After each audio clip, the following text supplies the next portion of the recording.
Most of us flip a light switch without thinking about the political battle raging behind that simple action. But right now, Australia is at a crossroad. The Liberal Party have just walked away from the 2050 net zero target, a commitment that defined climate policy across both major parties for years, and its place. A vision built on coal, gas, and nuclear power, wrapped in the language of affordability.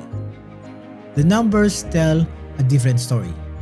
Gas prices have tripled on the East Coast in just a decade. Nuclear power would cost up to 4 times more than the current electricity wholesaler price. And renewables, the technology being blamed for rising bills, are actually the cheapest option available and getting cheaper every year. This isn't just an energy story, it's a narrative about contradiction, about what happens when political rhetoric collides with economic reality, about who wins and who loses when policy uncertainty becomes the only certainty. Imagine you are an investor trying to lock in billions of dollars for a new power project. You're looking at a decade of commitment, but every 3 years the policy settling might completely flip. Coal one day, renewable the next day, nuclear after that. What do? You wait. You demand high return to cover the risk. And Australian households pay the price. Today, we're speaking with Amadine Dennis Ryan, Chief Executive of the Institute for Energy Economics and Financial Analysis. She's going to walk us through the contradiction between what politicians are promising and what the evidence actually shows. From the true cost of different technologies to the gas export crisis driving up domestic prices to the hidden cost of climate inaction that's nobody talking about. This is about more than kilowatts and price caps. It's about the future being sold to Australian voters and whether the numbers actually add up. Let's unpack this.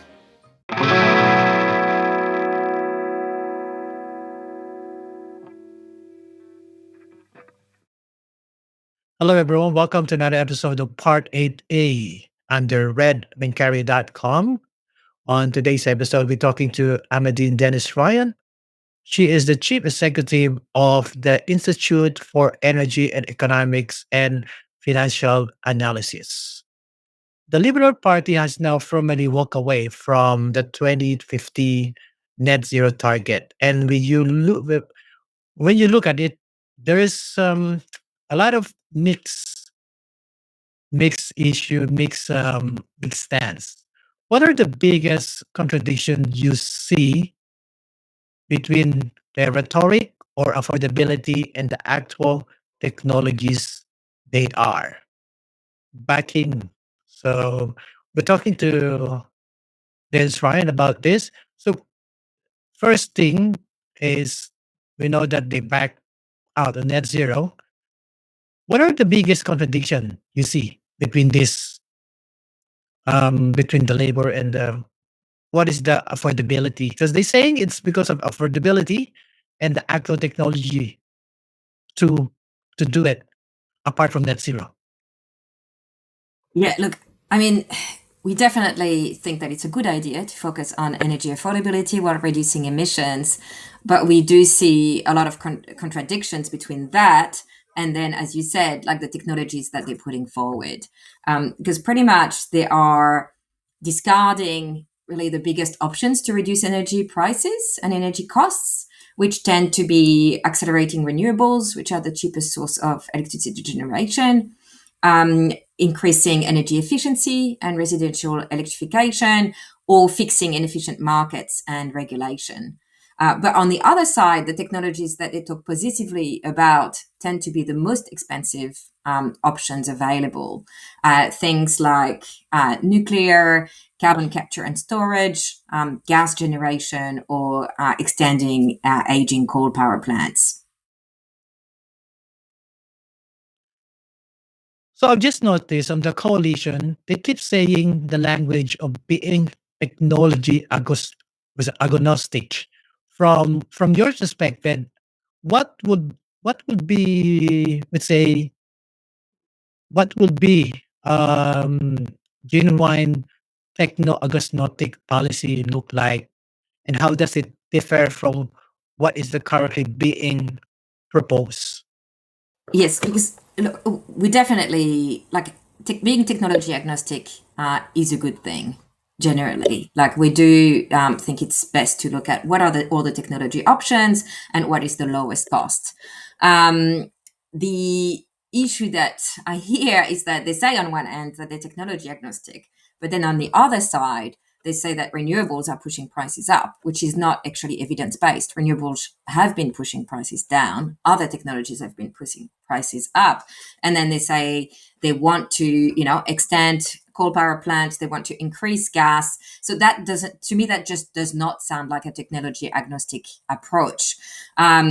If you look at what is actually the cheapest technology options at the moment, they are accelerating renewables and energy efficiency. So if there was a properly technology agnostic approach, then yeah, we would support that.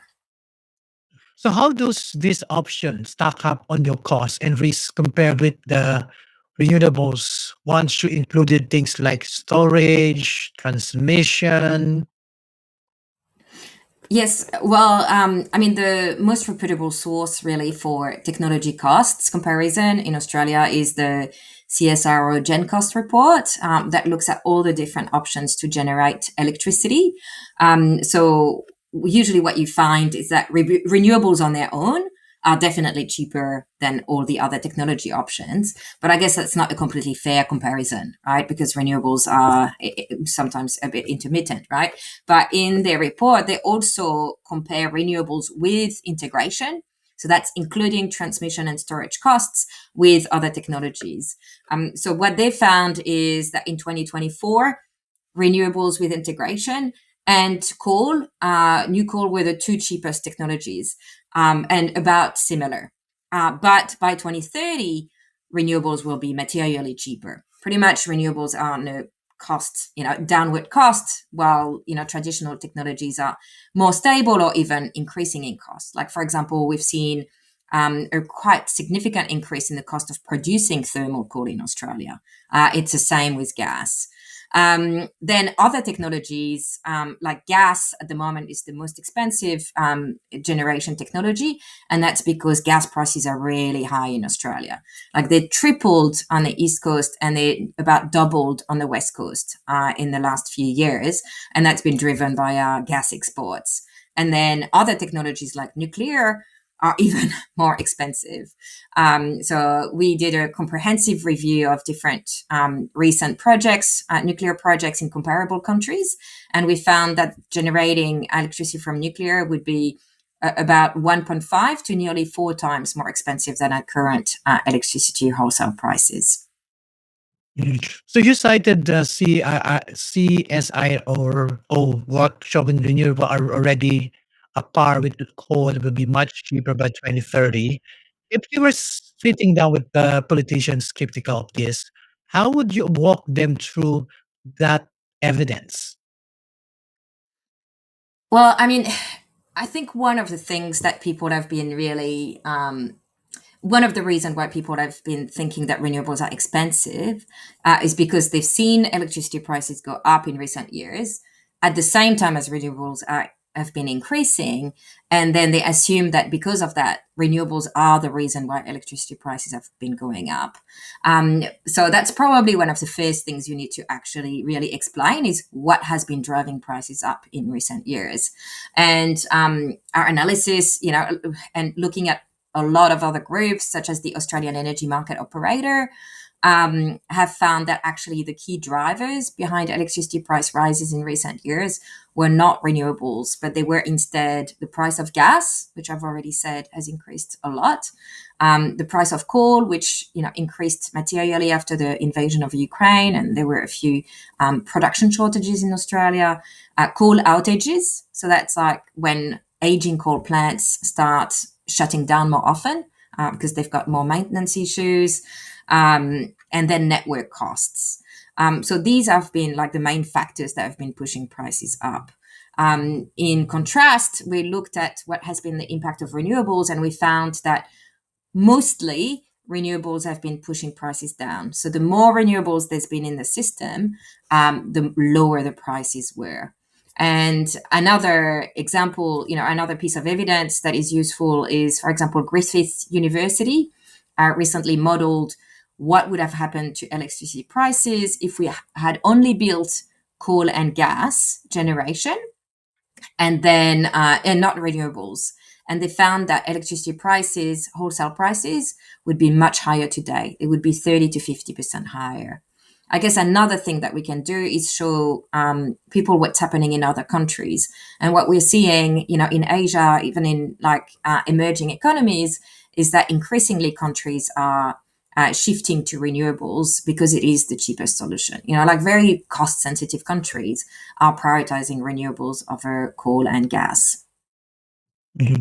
So you're saying renewable will bring down the costs, but there's been a lot of commentary suggesting labor focus on renewables and net zero has failed to bring bills down. From your analysis, what has actually been driving electricity price up over the last, say, decade? Yeah. So I guess that's where, because energy bills are made up of different components, right? The wholesale electricity price, so the cost of generating, is only one of the components. It's about 40%. And on average. And for that component, what I was saying is like gas prices, coal outages, have been like a big driver of pushing the prices up. Another thing that has been a driver of pushing prices up is the delay in bringing in new generation assets. There's been a lot of things that have taken longer than expected. And that's not necessarily linked to renewables specifically, like that could have happened with other types of generation, but like policy uncertainty as well as, transmission and distribution delays and approval timings. All these things have contributed to making the new generation come in a bit late. And if a market is a bit tight, then prices tend to be pushed up as well a bit.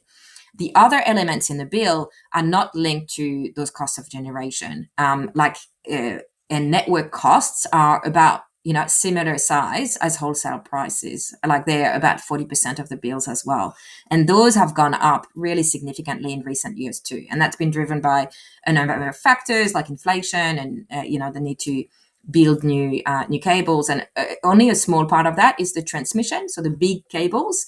The majority of that is like the smaller cables that link houses to the big cables.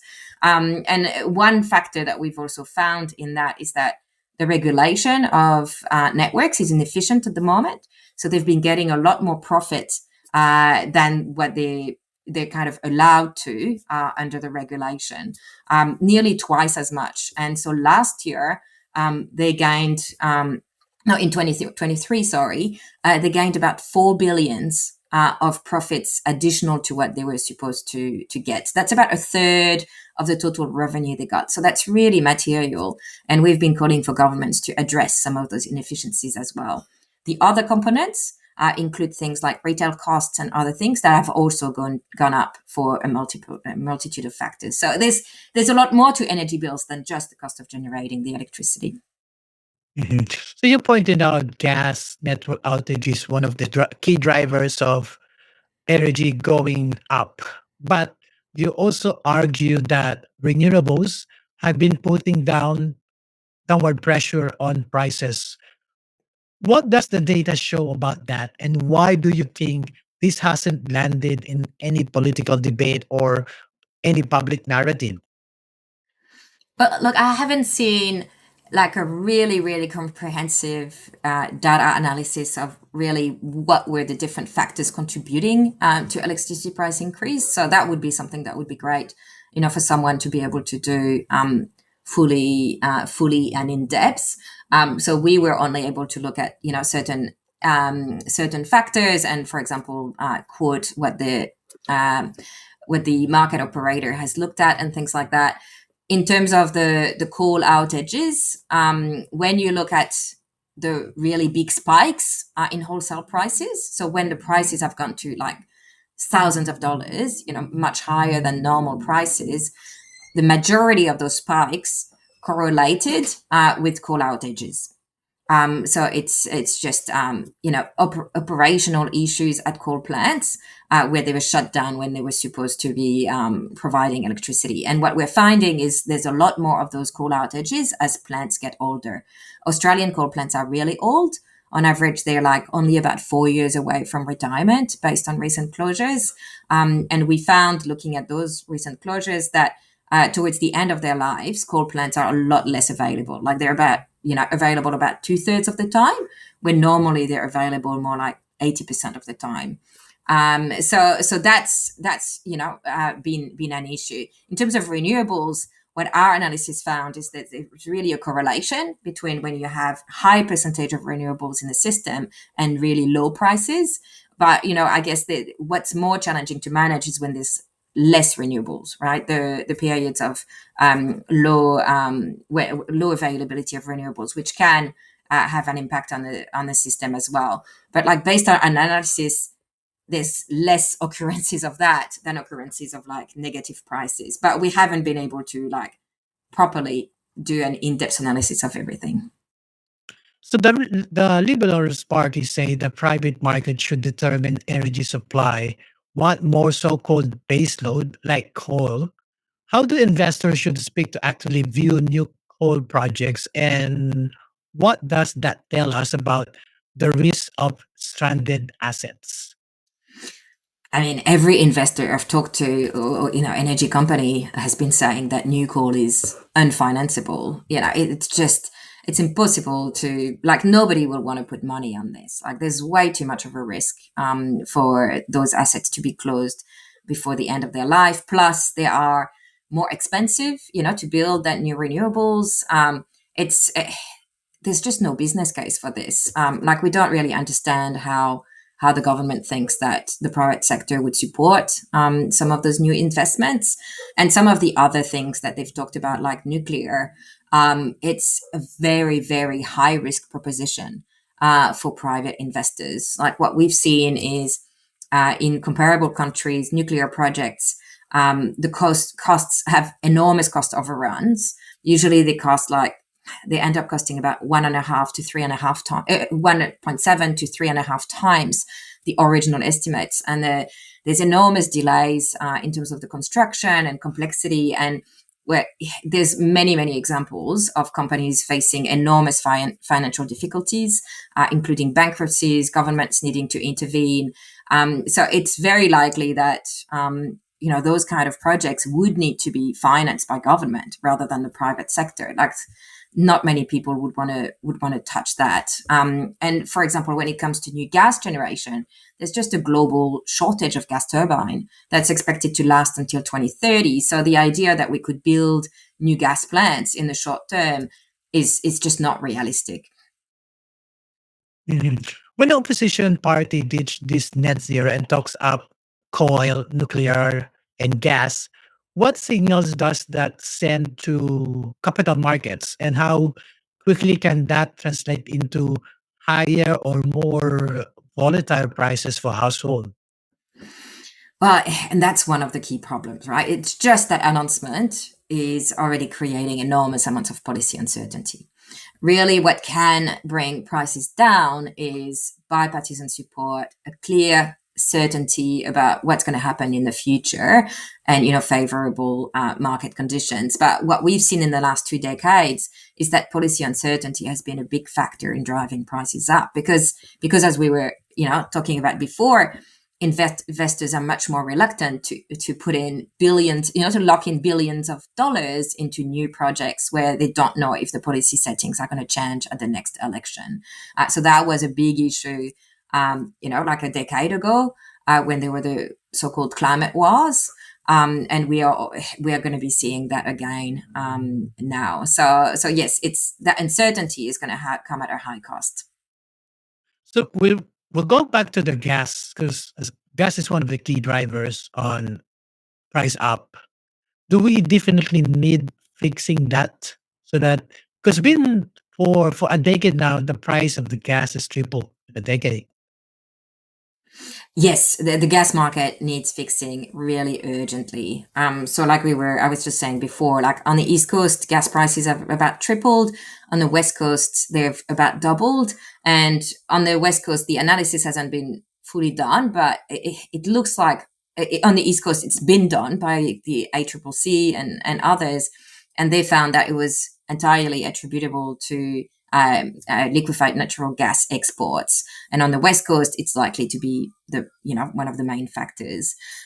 So really that on the East Coast, the problem is we haven't had a domestic reservation policy. On the West Coast, it could be better managed. So there is really a need for urgent intervention, because what we're seeing is not only is this driving gas prices up, it's also driving electricity prices up, and it's really starting to affect businesses. We've seen a lot of closures in recent years from manufacturers, which have said that the gas prices were just too high to make their operations viable. So the kind of things that you can do, like the coalition is talking about increasing gas supply, but we've actually found that most of the large fields that are being talked about in terms of development come at a pretty high cost, and they're unlikely to really push domestic prices down. What we think would be a better way to address the issue is to redirect some of the gas from existing fields, which is much cheaper, to the domestic market. And you can do that without affecting existing contracts. There's a lot of volume of LNG that gets sold outside of contracts. And the government and the coalition both proposed, different models that could be good solutions, but we really need urgent action on this. So is that could balance Australia's role as an exporter while protecting domestic consumers? Yeah, the thing to remember is that Australia exports enormous amounts of gas. Like 80% of our gas gets exported. So diverting a bit of that export to the domestic market is really kind of a drop in the ocean in terms of the total production and the total exports. We're talking about small percentages that would make a big difference to the domestic consumption. And as I was saying before, we found that you could do that without touching, long-term contracts.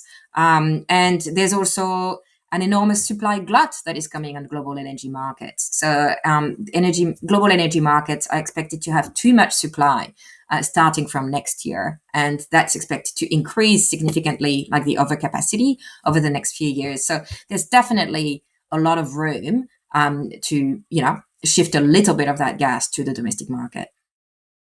Is there any idea instead we tax the LED spot sale to incentive supply into the domestic market first?